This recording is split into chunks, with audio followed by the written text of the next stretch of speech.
Bienvenue sur Azimut. Ici, nous parlons orientation. Retrouvez tous nos contenus et nos outils pour les parents sur azimut-orientation.com. Bonne écoute.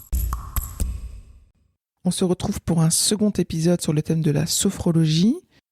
Dans le premier épisode, on a exposé comment la sophrologie pouvait être utile pour les étudiants, pour les lycéens, pour leurs parents.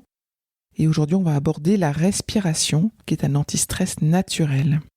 Alors, comment est-ce que tu peux nous aider à comprendre en quoi la respiration peut nous aider à mieux gérer notre stress ? Pourquoi est-ce que c'est si important ? Alors déjà, la respiration, c'est effectivement le meilleur anti-stress naturel parce qu'en fait, on la présente 24/24. Donc déjà, prendre conscience que la respiration va nous aider est la première étape la plus importante.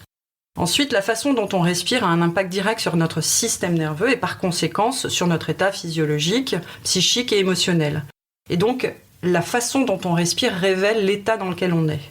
Par exemple, si votre respiration est rapide, saccadée, et donc plutôt haute, logée dans la cage thoracique, il est probable que vous soyez agité, voire stressé. Et si vous ne vous ressentez pas comme tel, le fait est que vous n'exploitez pas votre plein potentiel de respiration. C'est-à-dire ? Prenons par exemple un exemple courant. Imaginez une situation qui vous agite, et pour vous calmer, je vous invite à prendre une grande inspiration. Il est probable que vous allez monter les épaules, gonfler la cage thoracique et rentrer le ventre. C'est exactement l'inverse qu'il faudrait faire pour amener le calme. On respire tous à l'envers. Et une respiration apaisante est au départ contre-intuitive. Il existe de nombreuses techniques de respiration qui favorisent le bien-être.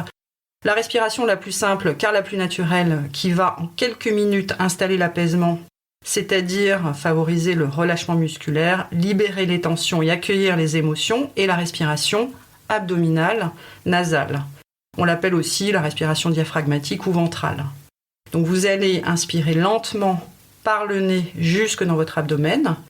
Le ventre va se gonfler légèrement et à l'expiration par le nez, le ventre se relâche. En fait, on ne respire pas par le ventre, mais on active le diaphragme, qui est le grand muscle qui agit comme un piston, et qui à l'inspire descend pour permettre aux poumons de se remplir pleinement et qui remonte à l'expire alors que les poumons se vident. Quand sur l'inspiration le diaphragme est engagé, il crée une pression légère sur les organes dans l'abdomen et donc le ventre se soulève. Donc respirer de cette façon en conscience permet d'installer une respiration plus ample, de calmer le rythme cardiaque, de mieux oxygéner le cerveau, le cœur et de régénérer l'organisme. On récapitule juste avant de passer à la question suivante. Comment est-ce qu'on fait pour respirer calmement ? Donc on inspire par le nez, on gonfle jusque dans son abdomen, le ventre se gonfle, et on expire par le nez, le ventre se vide. Le ventre se soulève à l'inspire, il se vide à l'expire. On vous accorde quelques secondes pour que vous pratiquiez et on enchaîne.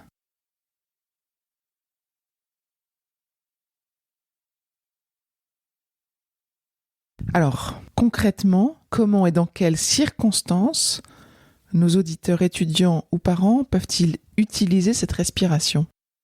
Alors en fait, en toutes circonstances et surtout sans modération. C'est-à-dire que ce qui est important, et justement l'entraînement est important pour prendre conscience de cette respiration, puisque comme je le disais, c'est contre-intuitif. Une fois que l'on l'a adopté, naturellement, vous allez vous surprendre à respirer de cette façon-là. Il arrive que l'on se sente débordé par la charge de révision, par exemple, et progressivement démotivé. Donc prendre le temps, entre autres, de respirer calmement et profondément, va permettre de recharger les batteries, gagner en lucidité et se remobiliser. Et surtout, au fur et à mesure de la pratique consciente, la respiration réconfortante devient naturelle et l'on se surprend à respirer de cette façon-là spontanément quand le besoin de calme et de recentrage se fait ressentir. Donc au début, le travail à faire, c'est de conscientiser cette nouvelle respiration, d'en ressentir les effets, pour que quand on en a besoin, elle puisse spontanément être déclenchée en fait, c'est ça ? C'est exactement ça. C'est vrai que j'insiste sur l'entraînement, ou en tout cas, lorsque l'on a conscience que notre respiration s'accélère, volontairement et consciemment, prendre la main sur la respiration, le rythme et l'amplitude, en inspirant bien par le nez jusque dans son ventre et prendre le temps d'expirer.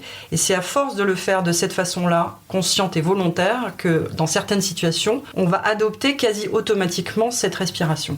Ça me paraît très intéressant. Merci beaucoup et à bientôt pour d'autres sujets liés à la sophrologie.